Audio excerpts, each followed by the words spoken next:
अस्सलाम वालेकुम ग्रेड 6। उम्मीद आप सब ठीक होंगे। मैं आपकी मैथ की teacher Sana Hamza from the NAS international college of London. So students, ये आपका मैथ का लेक्चर है। चलिए स्टार्ट करते हैं। आपने देखा होगा कि हमने जो अपना चैप्टर 8 स्टार्ट किया जिसका नाम था इंट्रोडक्शन टू अलजेब्रा।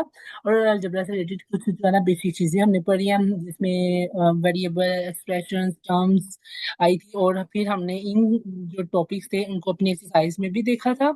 और अपनी एक्सरसाइज की क्वेश्चन नंबर 1, 2, 3 और 4 जो है हम कंप्लीट कर चुके हैं।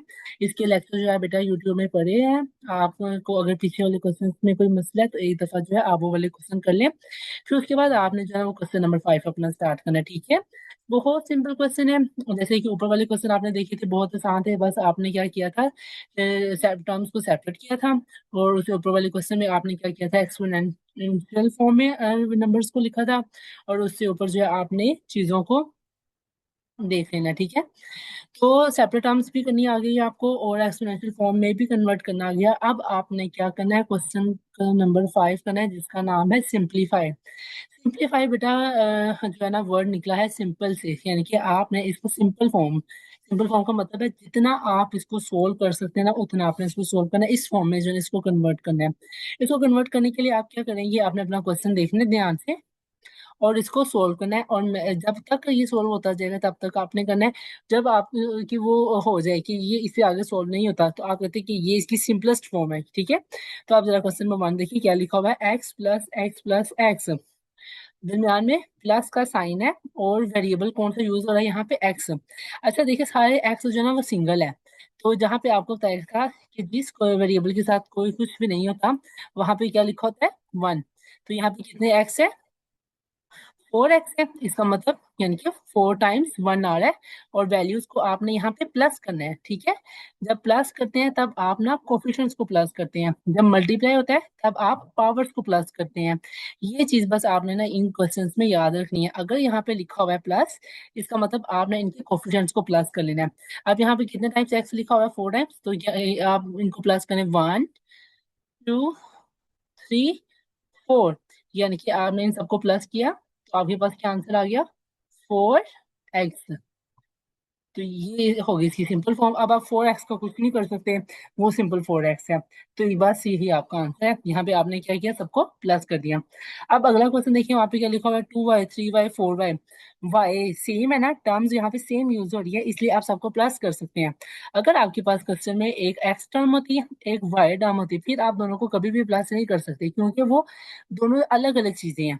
लेकिन अगर आपके पास यहाँ पे जैसे ऊपर वाले क्वेश्चन में सारी वैल्यूज एक्स की थी, आपने किया सबको प्लस करके लिख दिया 4x। इसी तरह नीचे वाला क्वेश्चन है, इसमें सारी वैल्यूज वाई है तो आप इधर भी सबको प्लस करके लिख सकते हैं, ठीक है। पार्ट 2 भी ऐसे ही है बेटा, पार्ट 3 भी ऐसे ही है, पार्ट 4 भी ऐसा है और पार्ट 5 भी ऐसा है। लेकिन थोड़ा सा इसमें माइनर सा चेंज है, इसमें वेरिएबल में ए भी आ गया और बी भी आ गया। तो आपने बिल्कुल भी कंफ्यूज नहीं होना। ए वाली टर्म्स को आप सेपरेट सोल्व कर लें और बी वाली टर्म को आपने सेपरेट सोल्व कर लेना है। इसका क्या मतलब है बेटा, क्वेश्चन नंबर 5 देखिए जरा क्या लिखा हुआ है, 11a 6a + 20a। आगे लिखा हुआ है 9b। बी को आप सेपरेट रखें, बी की कोई और वैल्यू नहीं है तो आपने ना इसको छेड़ना नहीं है, इसको सेपरेट रखें। तो 11 और 6 कितना होता है बेटा, 17। 17 और 20 37। तो आपके पास क्या आंसर आ गया, 37a प्लस, ठीक है, 9b। अब ना तो ए का आपका कोई वेरिएबल है और इसके अलावा है ना बी का कोई वेरिएबल है, इसका मतलब यहाँ पे आके आपका क्वेश्चन जो है वो स्टॉप हो जाएगा, ठीक है। अब आप ये ना और इन दोनों को प्लस कर रहे हो, ये दोनों कभी भी प्लस नहीं हो सकते। यहाँ पे ए वेरिएबल है, यहाँ पे बी वेरिएबल है, ठीक है। यहाँ पे आपके आके स्टॉप हो जाना और यही आपका आंसर है। समझ आ गई बेटा। अगला क्वेश्चन देखिए, x2y x2z x2z x2z same variable है, आप इन दोनों को प्लस कर सकते हैं। x2y एक डिफरेंट नंबर है, इसको आपने सेपरेट रख लेना है।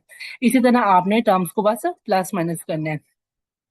उसके बाद जो है ना आपके पास ये वाला एक क्वेश्चन मैं और करवा देती हूँ, ये आई एक्स, ठीक है। फिर आपकी एक्सरसाइज जो है बेटा कंप्लीट हो जाएगी। तो आपने जो है ना साथ साथ ना इसके नोट्स भी बना लेने हैं ताकि आपको जब भी टेस्ट हो तो कोई मुश्किल ना हो, कंसेप्ट आपके बेटा सारे क्लियर हो।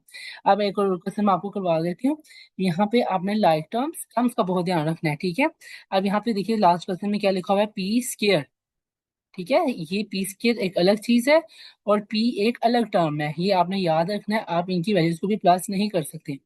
आगे का लिखा हुआ है 2Q plus Q plus 2P, ये चीज देखिए, ठीक है, ये आपका एक्सप्रेशन है।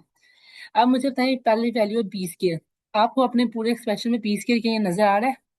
नहीं आ रहा ना, तो इसका मतलब आपने पी स्क्वायर एज सच लिख देना, ठीक है। अब आगे का लिखा हुआ है 2Q प्लस क्यू, यानी ये जितनी क्यू है ये भी वन, तो 2 + 1 कितना, और क्यू क्यू सेम है, ठीक है, इसके ऊपर भी वन है, इसके ऊपर भी वन है। तो 2 और 2 कितना हो गया, वन कितना हो गया, 3, तो यहाँ पे आ जाएगा 3, ठीक है, ये आपने यहाँ पे लिख लेना 3Q। आगे का लिखा हुआ है 2P, आपको इसके अलावा आपके एक्सप्रेशन में P यही होना से आ रहा है।